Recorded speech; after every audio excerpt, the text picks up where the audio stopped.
News Kannada ವಾಹಿನಿಗೆ ಸ್ವಾಗತ. ದಲಿತ ಸಂಘರ್ಷ ಸಮಿತಿ ಕರ್ನಾಟಕ ಅಣ್ಣಯ್ಯ ಅವರ ಬಣ ಇಂದು ದಿನಾಂಕ 15/9/2024 ಗೋಕಾಕ ಐಪಿಯಲ್ಲಿ ಸಂವಿಧಾನ ಪೀಠಿಕೆಯನ್ನ ಓದೋದ್ರ ಮುಖಾಂತರ ಅಂತಾರಾಷ್ಟ್ರೀಯ ಪ್ರಜಾಪ್ರಭುತ್ವ ದಿನಾಚರಣೆಯನ್ನ ಆಚರಿಸಲಾಗಿದೆ.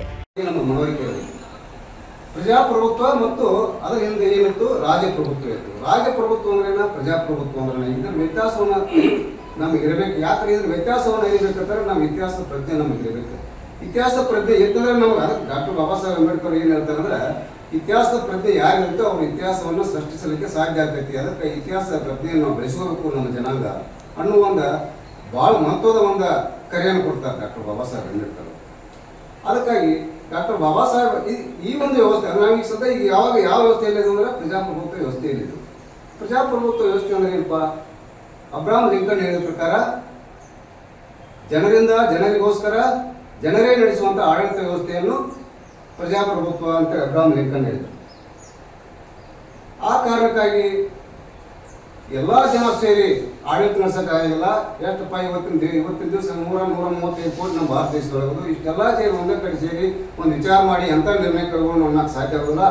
ಆ ಒಂದು ದೃಷ್ಟಿಯಿಂದ ಏನು ಮಾಡ್ತು, ಒಂದೊಂದು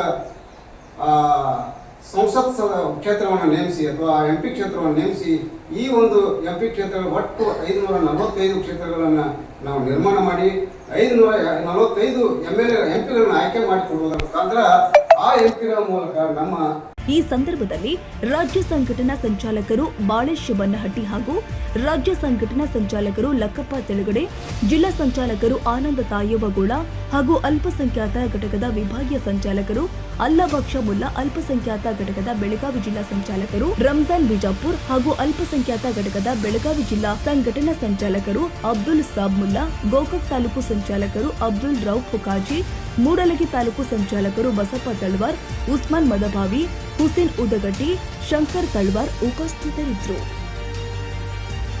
ತಾಜಾ ಸುದ್ದಿಗಾಗಿ MTV ನ್ಯೂಸ್ 24x7ಗೆ ಸಬ್ಸ್ಕ್ರೈಬ್ ಮಾಡಿ ಮತ್ತು ಬೆಲ್ ಐಕಾನ್ ಅನ್ನು ಒತ್ತಿ. ತಪ್ಪದೇ ಲಿಂಕ್ ಶೇರ್ ಮಾಡಿ.